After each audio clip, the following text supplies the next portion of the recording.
ನಮಸ್ಕಾರ ಸ್ನೇಹಿತರೆ, PR ಅಕಾಡೆಮಿಗೆ ಸ್ವಾಗತ. ಈ ವಿಡಿಯೋದಲ್ಲಿ DC ಆಫೀಸ್ನಲ್ಲಿ ಯಾವ್ಯಾವ ಹುದ್ದೆಗೆ ಅರ್ಜಿ ಕರೆದಿದ್ದಾರೆ, ಎಷ್ಟು ಹುದ್ದೆ ಖಾಲಿ ಇದೆ, ಸ್ಯಾಲ್ರಿ ಏನಿರುತ್ತೆ, ಎಜುಕೇಶನ್ ಏನ್ ಮಾಡಿರಬೇಕು, ಅಪ್ಲಿಕೇಶನ್ ನ ನೀವು ಹೇಗೆ ಹಾಕೋಬಹುದು, ಹಾಕಿದ್ರೆ ಸಿಗುತ್ತೆ ಜಾಬ್ ಅಂತ ಹೇಳಿ ಸಂಪೂರ್ಣ ಮಾಹಿತಿ ತಿಳಿಸ್ಕೊಡ್ತೀವಿ. ವಿಡಿಯೋನ ಕೊನೆ ತನಕ ನೋಡಿ. ವಿಡಿಯೋ ಶುರು ಮಾಡೋದಕ್ಕೂ ಮುಂಚೆ ಇನ್ನೂ ಈ ಚಾನಲ್ ಸಬ್ಸ್ಕ್ರೈಬ್ ಆಗಿಲ್ಲ ಅಂದ್ರೆ ಇವಾಗಲೇ ಸಬ್ಸ್ಕ್ರೈಬ್ ಆಗಿ ಪ್ರತಿದಿನನೂ ಗವರ್ನಮೆಂಟ್ ಮತ್ತೆ ಪ್ರೈವೇಟ್ ಸೆಕ್ಟರ್ ಜಾಬ್ ಡೀಟೇಲ್ಸ್ ತಿಳ್ಕೋಬಹುದು. ಹಾಗೆ ಪಕ್ಕದಲ್ಲಿರೋ ಬೆಲ್ ಐಕನ್ ಪ್ರೆಸ್ ಮಾಡಿ, ವಿಡಿಯೋ ಅಪ್ಲೋಡ್ ಆಗಿದ ತಕ್ಷಣ ನಿಮಗೆ ನೋಟಿಫಿಕೇಶನ್ ಬರುತ್ತೆ. ಇವಾಗ ವಿಡಿಯೋನ ಶುರು ಮಾಡೋಣ. DC ಆಫೀಸ್ ಅಂತ ಹೇಳಿದ್ರೆ ಡಿಸ್ಟ್ರಿಕ್ಟ್ ಕಮಿಷನರ್ ಆಫೀಸ್ ನಲ್ಲಿ ಡಿಸ್ಟ್ರಿಕ್ಟ್ ಟೆಕ್ನಿಕಲ್ ಪ್ರೋಗ್ರಾಮರ್ ಹುದ್ದೆಗೆ ಅರ್ಜಿಗಳನ್ನ ಕರೆದಿದ್ದಾರೆ. ಸ್ಯಾಲ್ರಿ 30,053 ರೂಪಾಯಿ ತಿಂಗಳಿಗೆ ಇರುತ್ತೆ.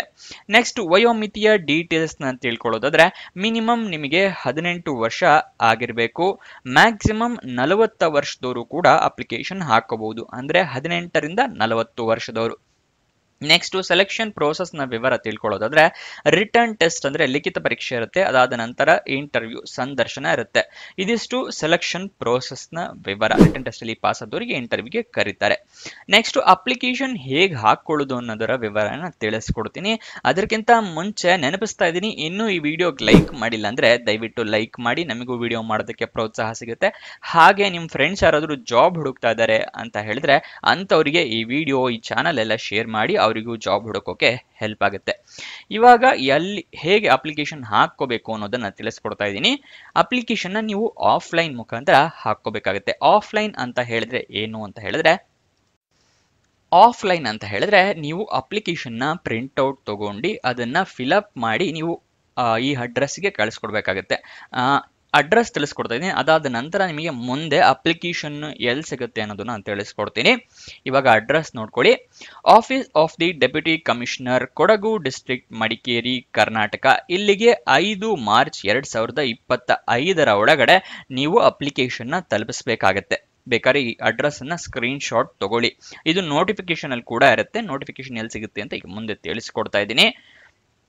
ನೀವು ಅಪ್ಲಿಕೇಶನ್ ಫಾರಂ ಫಿಲಪ್ ಮಾಡೋದಕ್ಕೂ ಮುಂಚೆ ಅಫಿಷಿಯಲ್ ನೋಟಿಫಿಕೇಶನ್ ಸಂಪೂರ್ಣವಾಗಿ ಓದ್ಕೊಳ್ಳಿ. ಯಾಕೆ ಅಂತ ಹೇಳಿದ್ರೆ ನಿಮಗೆ ಏನೇನು ಎಲಿಜಿಬಿಲಿಟಿ ಕ್ರೈಟೀರಿಯಾ ಇದೆ, ಏನೇನು ಡಾಕ್ಯುಮೆಂಟ್ಸ್ ಎಲ್ಲ ಬೇಕು ಅಂತ ಎಲ್ಲ ನೋಡ್ಕೋಬೇಕಲ್ವ. ಮತ್ತೆ ಹಾಗೆ ಈ ಅಡ್ರೆಸ್ ಕೂಡ ಅದರಲ್ಲೇ ಇರುತ್ತೆ. ಅದಕ್ಕೋಸ್ಕರ ಅದನ್ನ ಕರೆಕ್ಟಾಗಿ ಓದ್ಕೊಂಡ ನಂತರ ಅಪ್ಲಿಕೇಶನ್ ಫಾರಮ್ನ ಫಿಲಪ್ ಮಾಡಿ. ಈ ಅಪ್ಲಿಕೇಶನ್ ಫಾರಮ್ಮು, ಅಫಿಷಿಯಲ್ ನೋಟಿಫಿಕೇಶನ್ ಎಲ್ಲ ಎಲ್ಲಿ ಸಿಗುತ್ತೆ ಅಂತ ಹೇಳಿದ್ರೆ ವಿಡಿಯೋ ಡಿಸ್ಕ್ರಿಪ್ಷನ್ ನಲ್ಲಿ ಟೆಲಿಗ್ರಾಮ್ ಚಾನೆಲ್ನ ಲಿಂಕ್ ಕೊಟ್ಟಿದ್ದೀನಿ. ಅಲ್ಲಿಂದ ಕ್ಲಿಕ್ ಮಾಡಿ ಟೆಲಿಗ್ರಾಮ್ ಚಾನೆಲ್ನ ಜಾಯಿನ್ ಆಗಿ ಅಫಿಷಿಯಲ್ ನೋಟಿಫಿಕೇಶನ್, ಅಪ್ಲಿಕೇಶನ್ ಫಾರಂ ಎರಡನ್ನೂ ಕೂಡ ನೀವು ಡೌನ್ಲೋಡ್ ಮಾಡ್ಕೋಬಹುದು. ಡೌನ್ಲೋಡ್ ಮಾಡ್ಕೊಂಡ್ರಿ ನೆಕ್ಸ್ಟ್ ಅಡ್ರೆಸ್ ಮುಂಚೆ ತೋರಿಸಿದ್ನಲ್ಲ ಅದನ್ನ ಸ್ಕ್ರೀನ್ ಶಾಟ್ ತಗೊಂಡಿರಾ ಅಂತ ಅನ್ಕೊಂತೀನಿ. ನೆಕ್ಸ್ಟ್ ನೀವು ಗೂಗಲ್ ನಲ್ಲಿ ಸರ್ಚ್ ಮಾಡಿ ಕೂಡ ಈ ಜಾಬ್ ಡೀಟೇಲ್ಸ್ ತಿಳ್ಕೋಬಹುದು. ಅಫಿಷಿಯಲ್ ವೆಬ್ಸೈಟ್ ಅಡ್ರೆಸ್ ಹೇಳ್ತಾ ಇದ್ದೀನಿ, kodagu.nic.in. ಇದು ಅಫಿಷಿಯಲ್ ವೆಬ್ಸೈಟ್ ನ ಅಡ್ರೆಸ್. ಉದ್ಯೋಗ ಸ್ಥಳ ಕೊಡಗು, ಕರ್ನಾಟಕ. ನೆಕ್ಸ್ಟ್ ಈ ಸ್ಟೆಪ್ಸ್ ಗಳನ್ನ ನೀವು ಫಾಲೋ ಮಾಡಿದ್ರೆ ಈ ಜಾಬ್ ಸಿಗೋದು ಪಕ್ಕಾ.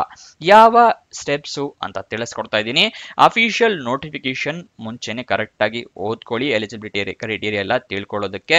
ಅದಾದ ನಂತರ ಅಪ್ಲಿಕೇಶನ್ ನಲ್ಲಿ ಇಮೇಲ್ ID, ಮೊಬೈಲ್ ನಂಬರ್ ಎಲ್ಲ ಕರೆಕ್ಟ್ ಆಗಿ ಮೆನ್ಷನ್ ಮಾಡಿ. ನಿಮ್ಮನ್ನೇನಾದ್ರೂ ಸೆಲೆಕ್ಟ್ ಆದ್ರೆ ಕಮ್ಯುನಿಕೇಶನ್ ಪರ್ಪಸ್ಗೆ ಇಮೇಲ್ ಮುಖಾಂತರ ಅಥವಾ SMS ಮುಖಾಂತರ ಅವರು ಕಳಿಸ್ತಾರೆ. ಅದಕ್ಕೋಸ್ಕರ ಕರೆಕ್ಟ್ ಆಗಿ ಮೆನ್ಷನ್ ಮಾಡಿ. ಡಾಕ್ಯುಮೆಂಟ್ಸ್ ಎಲ್ಲ ರೆಡಿ ಇಟ್ಕೊಳ್ಳಿ. ಯಾವುದು ಅಂತ ಹೇಳಿದ್ರೆ ID ಪ್ರೂಫ್ಗೆ ಆಧಾರ್ ಕಾರ್ಡ್, ವೋಟರ್ ID ಅಥವಾ ಪಾನ್ ಕಾರ್ಡ್ ಅಥವಾ ಯಾವುದೋ ಫೋಟೋ ಇರುವಂತಹ ID ಪ್ರೂಫ್ ಬೇಕಾಗುತ್ತೆ. ಅದಾದ ನಂತರ ಏಜ್ ಪ್ರೂಫ್ಗೆ SSLC ಮಾರ್ಕ್ಸ್ ಕಾರ್ಡ್ ಬೇಕಾಗುತ್ತೆ. ಎಜುಕೇಶನ್ ಕ್ವಾಲಿಫಿಕೇಶನ್ಗೆ ನಿಮ್ಮ ಮಾರ್ಕ್ಸ್ ಕಾರ್ಡು ಮತ್ತು ಸರ್ಟಿಫಿಕೇಟ್ಸ್ ಎಲ್ಲ ಬೇಕಾಗುತ್ತೆ. ರೀಸೆಂಟ್ ಫೋಟೋಗ್ರಾಫ್, ಪಾಸ್ಪೋರ್ಟ್ ಫೋಟೋಗ್ರಾಫ್ನ ರೆಡಿ ಮಾಡಿ ಇಟ್ಕೊಳ್ಳಿ. ಅಲ್ಲಿ ಅಪ್ಲಿಕೇಶನ್ ಅಲ್ಲಿ ಬೇಕಿದ್ರೆ ಅಂಟಿಸಬಹುದು. ನೆಕ್ಸ್ಟ್ ರೆಸ್ಯೂಮೆ ಇಟ್ಕೊಂಡಿರಿ, ಅಟ್ಯಾಚ್ ಮಾಡಕ್ಕೆ ಅಲ್ಲಿ ಮೆನ್ಷನ್ ಮಾಡಿದ್ರೆ ನೋಟಿಫಿಕೇಶನ್ ಅಲ್ಲಿ ಅಟ್ಯಾಚ್ ಮಾಡಿ. ನೆಕ್ಸ್ಟ್ ಎಕ್ಸ್ಪೀರಿಯನ್ಸ್ ಸರ್ಟಿಫಿಕೇಟ್ ಇದ್ರೆ ಅದನ್ನ ಅಟ್ಯಾಚ್ ಮಾಡಿ ಅಪ್ಲಿಕೇಶನ್ಗೆ, ಇಲ್ಲ ಅಂದ್ರೆ ತೊಂದರೆ ಇಲ್ಲ.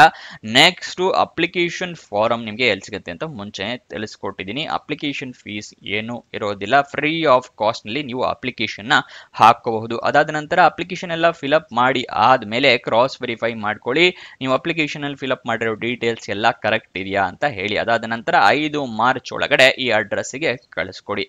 ಅಪ್ಲಿಕೇಶನ್ ಓಪನ್ ಆಗಿದ್ ನೋಡೋದಾದ್ರೆ 24 ಫೆಬ್ರವರಿ 2025 ಓಪನ್ ಆಗಿದೆ. ಕೊನೆಯ ದಿನಾಂಕ 5 ಮಾರ್ಚ್ 2025. ಹುದ್ದೆಗಳು 1 ಹುದ್ದೆ ಖಾಲಿ ಇರುತ್ತೆ. ನೆಕ್ಸ್ಟ್ ಎಜುಕೇಶನ್ ಕ್ವಾಲಿಫಿಕೇಶನ್ ಏನ್ ಮಾಡಿರಬೇಕು ಅಂತ ತಿಳಿಸ್ಕೊಡ್ತೀನಿ. ಅದಕ್ಕಿಂತ ಮುಂಚೆ ವಾಟ್ಸಪ್ ಚಾನಲ್ ಮತ್ತೆ ಇನ್ಸ್ಟಾಗ್ರಾಮ್ ಚಾನಲ್ ನ ಫಾಲೋ ಮಾಡಿಲ್ಲ ಅಂತ ಹೇಳಿದ್ರೆ ಡಿಸ್ಕ್ರಿಪ್ಷನ್ ನಲ್ಲಿ ಅದರ ಲಿಂಕ್ ಇದೆ, ಅಲ್ಲಿಂದ ಕ್ಲಿಕ್ ಮಾಡಿ ವಾಟ್ಸಪ್ ಮತ್ತೆ ಇನ್ಸ್ಟಾಗ್ರಾಮ್ ನ ಫಾಲೋ ಮಾಡಿ.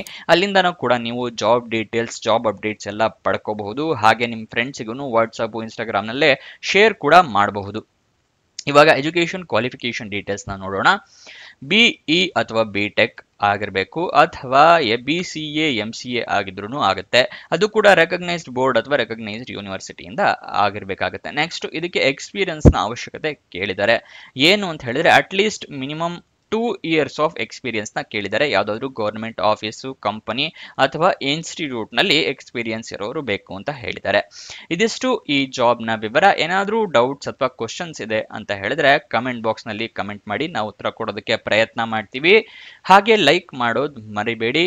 ಇನ್ನೊಂದು ಜಾಬ್ ವಿಡಿಯೋ ಜೊತೆ ಸಿಗೋಣ. ಬಾಯ್ ಬಾಯ್.